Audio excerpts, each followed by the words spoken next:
सावन की यह कथा सुनने से मन को शांति और शिव कृपा प्राप्त होती है। सावन का पवित्र महीना था।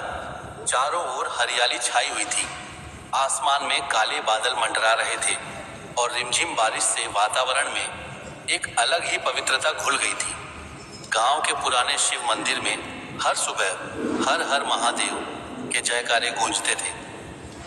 उसी गांव में माधव नाम का एक साधारण युवक रहता था। वह भगवान शिव का भक्त तो था, लेकिन पिछले कुछ महीनों से उसके जीवन में परेशानियां लगातार बढ़ती जा रही थी। घर की आर्थिक स्थिति कमजोर थी, पिता बीमार रहते थे और छोटी बहन की पढ़ाई भी रुकने वाली थी। माधव अक्सर मंदिर जाकर शिवलिंग के सामने बैठता और कहता, भोलेनाथ, मैं आपसे धन या वैभव नहीं मांगता, बस मेरे मन को इतना मजबूत कर दीजिए कि मैं इन कठिनाइयों से हार ना मानूं। एक दिन सावन की घोर बारिश हो रही थी। रात काफी हो चुकी थी। गांव के लोग अपने अपने घरों में जा चुके थे, लेकिन माधव मंदिर में बैठा शिव मंत्र का जाप कर रहा था। अचानक मंदिर के बाहर किसी के चलने की आहट हुई। माधव ने पीछे मुड़कर देखा, वहां कोई नहीं था। उसने सोचा शायद बारिश की आवाज होगी। वह फिर आंखें बंद करके बैठ गया।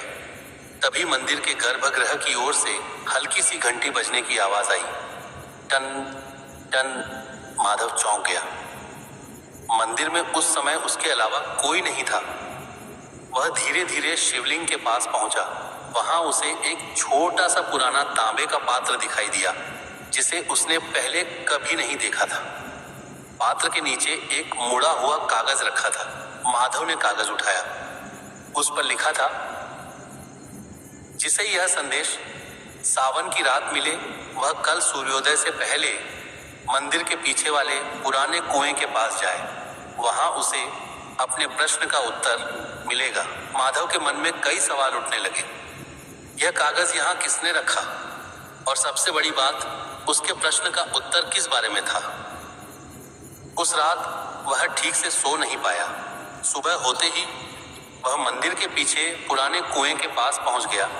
वह कुआं वर्षों से बंद पड़ा था। गांव के बुजुर्ग कहते थे कि उसके पास रात में नहीं जाना चाहिए, क्योंकि वहां कभी एक साधु तपस्या किया करते थे। माधव ने कुएं के पास देखा तो एक पत्थर पर कुछ लिखा हुआ दिखाई दिया। जहां विश्वास समाप्त होता है, वहीं परीक्षा शुरू होती है। माधव कुछ समझ नहीं पाया।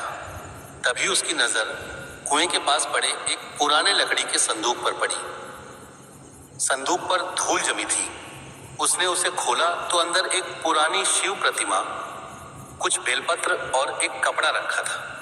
कपड़े के नीचे एक और पत्र था। पत्र में लिखा था, भोलेनाथ से चमत्कार मांगने से पहले अपने भीतर छिपे साहस को पहचानो। जो व्यक्ति दूसरों के दुख में साथ खड़ा होता है, शिव की कृपा सबसे पहले उसी के हृदय में उतरती है। माधव की आंखों में आंसू आ गए। उसे लगा जैसे भगवान शिव उससे कोई संकेत दे रहे हों, लेकिन रहस्य अब भी बाकी था। उसी शाम माधव गांव लौट रहा था। रास्ते में उसे एक वृद्ध साधु दिखाई दिए। साधु बारिश से बचने के लिए पेड़ के नीचे बैठे थे। माधव ने उन्हें अपने घर चलने का आग्रह किया। साधु मुस्कुराए और बोले, तुम मुझे घर ले जाना चाहते हो, लेकिन क्या तुम्हारे घर में मेरे लिए जगह है? माधव ने कहा, बाबा, घर छोटा है, भोजन थोड़ा है, लेकिन दिल में जगह बहुत है। साधु मुस्कुराए। उन्होंने कहा, यही बात याद रखना। माधव उन्हें घर ले आया। मां ने जो थोड़ा भोजन बनाया था, उसमें साधु को भी हिस्सा दिया। भोजन करने के बाद साधु ने माधव से कहा, तुम्हारे जीवन में कठिनाई है, लेकिन यह कठिनाई तुम्हें तोड़ने नहीं, तुम्हें बदलने आई है। माधव ने पूछा, बाबा, क्या मेरी परेशानियां कभी खत्म होंगी? साधु बोले, परेशानियां खत्म होंगी या नहीं, यह कोई नहीं बता सकता, लेकिन अगर तुम्हारा मन मजबूत हो गया तो परेशानियां तुम्हें परेशान करना बंद कर देंगी। इतना कहकर साधु वहां से चले गए। अगली सुबह माधव उन्हें खोजने मंदिर पहुंचा, लेकिन मंदिर में कोई साधु नहीं था। उसने पुजारी से पूछा, कल रात जो साधु मेरे घर आए थे, क्या आप उन्हें जानते हैं? पुजारी ने आश्चर्य से कहा, कौन साधु? माधव ने उनका वर्णन किया। पुजारी कुछ देर चुप रहे, फिर उन्होंने मंदिर की दीवार पर लगी एक पुरानी तस्वीर की ओर इशारा किया। माधव ने तस्वीर देखी तो उसके पैरों तले जमीन खिसक गई। तस्वीर में वही साधु थे। माधव ने कांपती आवाज में पूछा, ये कौन है? पुजारी बोले, कहा जाता है कि कई वर्ष पहले एक साधु यहाँ तपस्या करते थे। एक सावन की रात उन्होंने इसी मंदिर में अंतिम बार पूजा की थी। उसके बाद वे कभी दिखाई नहीं दिए। माधव स्तब्ध रह गया। क्या वह सच में वही साधु थे या भगवान शिव ने किसी रूप में उसकी परीक्षा ली थी? इस प्रश्न का उत्तर आज तक किसी को नहीं मिला। लेकिन उसी दिन से माधव ने अपनी सोच बदल दी। उसने दूसरों की सहायता करना शुरू किया। गांव के गरीब बच्चों को पढ़ाने लगा, पिता की सेवा करने लगा और बहन की पढ़ाई फिर शुरू करवाई। धीरे धीरे उसके जीवन में बदलाव आने लगा। एक दिन गांव में तेज बारिश के कारण नदी का पानी बढ़ गया। कई घरों में पानी घुसने लगा। माधव ने बिना अपनी चिंता किए गांव के लोगों की सहायता शुरू कर दी। उसी दौरान उसे नदी के किनारे एक बुजुर्ग व्यक्ति दिखाई दिए जो पानी में फंसे हुए थे। माधव ने अपनी जान की परवाह किए बिना उन्हें सुरक्षित बाहर निकाला। वह बुजुर्ग गांव के सबसे बड़े व्यापारी निकले।